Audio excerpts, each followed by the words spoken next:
Pernahkah kalian bertanya-tanya, bagaimana sebuah perahu kayu bisa menjadi perahu tercepat di seluruh Nusantara?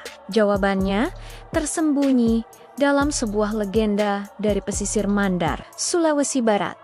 Ini adalah kisah tentang perahu Sandek, sang penakluk ombak, dan bagaimana manusia pertama kali belajar berteman dengan angin. Dahulu kala, di sebuah desa nelayan di Tanah Mandar, hiduplah seorang pemuda bernama Lalo. Sejak kecil, tangan Lalo sudah sangat terampil membuat perahu. Setiap lekuk kayu, setiap simpul tali, ia kerjakan dengan penuh cinta. Tapi ada satu hal yang selalu mengganjal di hatinya. Perahu-perahu di desanya sangat lambat. Para nelayan, termasuk ayahnya, harus berlayar berhari-hari hanya untuk mencari ikan. Seringkali, saat mereka kembali ke daratan, hasil tangkapan mereka sudah tidak segar lagi. Akibatnya, harga jualnya pun anjlok. Lalu melihat kesedihan di wajah para nelayan, ia melihat lelah di pundak mereka. Setiap malam, sebelum tidur, Lalu selalu memandang ke laut lepas dan bermimpi. Ia tidak hanya bermimpi tentang ikan yang melimpah, tapi tentang sebuah perahu, bukan perahu biasa, melainkan perahu yang bisa melesat secepat kilat. Perahu yang mampu menari di atas ombak, seringan burung yang terbang menyentuh permukaan air. Andai saja, gumamnya, aku bisa menciptakan perahu yang bisa membawa para nelayan pulang lebih cepat, agar senyum mereka bisa kembali. Mimpi inilah yang membakar semangatnya setiap hari. Suatu sore, Lalo merasa buntu. Ia sudah mencoba berbagai bentuk lambung perahu, tapi hasilnya selalu sama, lambat dan berat. Dengan hati gundah, ia berjalan ke ujung Tanjung, tempat favoritnya untuk merenung.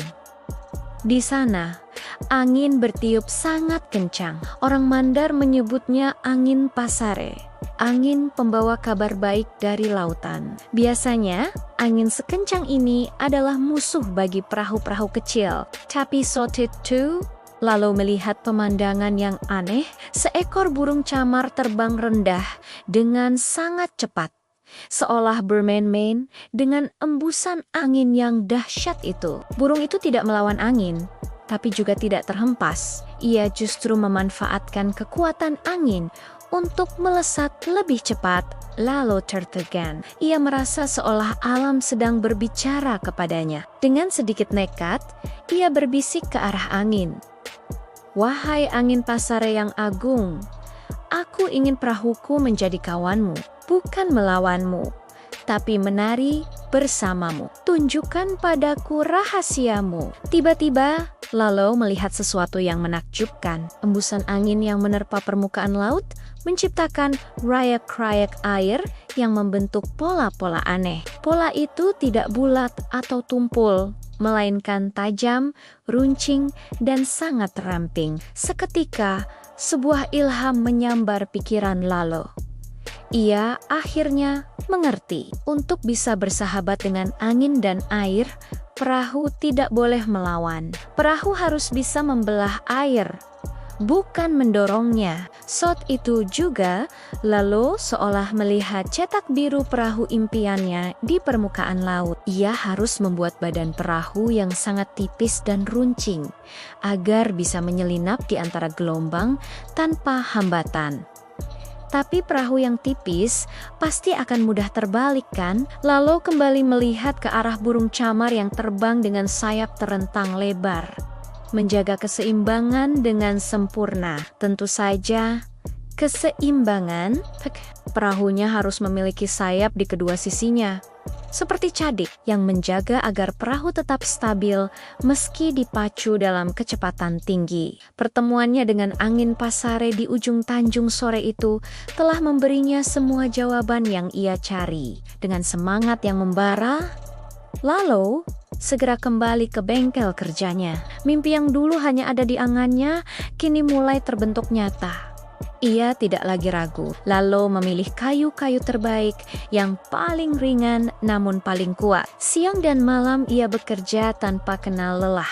Tangannya dengan lincah memahat kayu, membentuk badan perahu yang luar biasa ramping dan runcing, sesuai dengan ilham yang ia dapatkan. Bentuknya begitu tajam. Dalam bahasa Mandar, runcing disebut sandek. Itulah nama yang terlintas di benaknya. Setelah badan utama selesai, Lalo membuat 2 cadik penyeimbang yang terbuat dari bambu pilihan menghubungkannya ke badan perahu dengan presisi yang sempurna.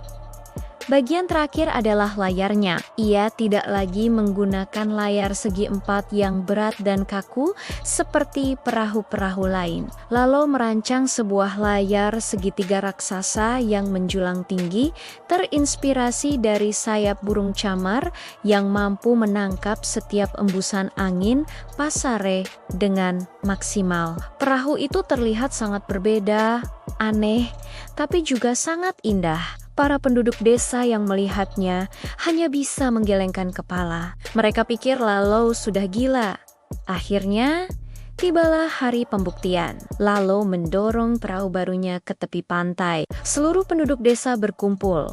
Sebagian penasaran, sebagian lagi siap menertawakannya. Beberapa perahu nelayan lain juga bersiap melaut. Lalo menaiki perahunya, menunggu momen yang tepat. Saat angin pasare mulai berembus kencang, ia melepaskan tali layarnya dan wes, apa yang terjadi selanjutnya membuat semua orang terdiam. Layar segitiga itu mengembang sempurna dan perahu itu melesat maju seperti anak panah yang dilepaskan dari busurnya. Perahu buatan Lalo tidak lagi berjuang melawan ombak. Ia justru melompat-lompat ringan di atas puncak gelombang, seolah sedang menari. Perahu-perahu lain yang berangkat bersamanya langsung tertinggal jauh di belakang. Dari kejauhan, perahu itu bahkan tidak terlihat seperti sedang berlayar, tapi seperti sedang terbang rendah di atas permukaan laut. Para penduduk desa yang tadinya meremehkan, kini mulutnya ternganga karena takjub. Mereka belum pernah melihat yang seperti ini seumur hidup mereka.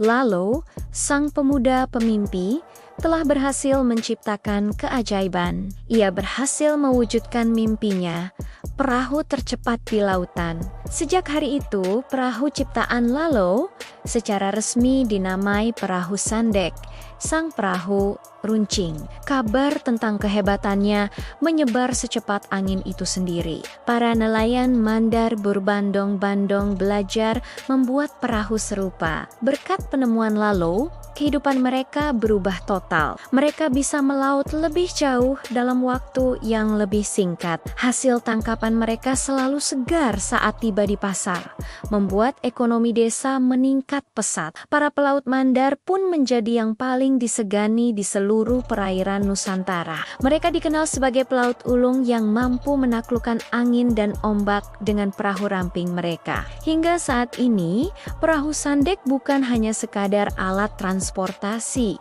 Ia telah menjadi jiwa dan simbol kebanggaan masyarakat Mandar di Sulawesi Barat. Warisan Lalo terus hidup. Setiap tahun diadakan sebuah festival besar bernama Sandek Race, sebuah perlombaan balap perahu layar tradisional yang diikuti oleh para pelaut terbaik. Mereka berlomba untuk membuktikan siapa yang paling mahir bersahabat dengan angin pasare, sama seperti yang dilakukan Lalo ratusan tahun yang lalu. Perahu-perahu Sandek modern melesat di lautan, menjadi pemandangan yang spektakuler dan mengingatkan semua orang akan legenda seorang pemuda pemimpi. Kisah Lalo dan perahu Sandek mengajarkan kita sebuah pelajaran yang sangat berharga. Inovasi dan kreativitas seringkali datang dari tempat yang tidak kita duga. Kadang kita hanya perlu berhenti sejenak, mengamati alam sekitar kita dengan lebih saksama, dan mendengarkan apa yang ingin ia sampaikan. Lalu memperhatikan burung dan angin. Lalu ia menemukan solusi untuk membantu seluruh komunitasnya. Dengan kemauan untuk belajar dari alam dan keberanian untuk mencoba sesuatu yang baru, kita pun bisa menciptakan hal-hal luar biasa yang dapat mengubah dunia menjadi tempat yang lebih baik. Jadi, lain kali kamu melihat perahu layar di lautan, ingatlah legenda perahu Sandek. Ingatlah Lalo, pemuda yang berani bermimpi dan bersahabat dengan angin. Kisah ini adalah bukti bahwa dengan imajinasi, ketekunan, dan sedikit inspirasi dari alam, tidak ada yang tidak mungkin. Terima kasih sudah menyimak kisah legendaris dari Tanah Mandar ini. Jika kamu suka dengan cerita-cerita seperti ini, jangan lupa untuk like, komen, dan subscribe ya, agar kita bisa terus menjelajahi kekayaan budaya Nusantara. Bersama-sama, sampai jumpa di video berikutnya.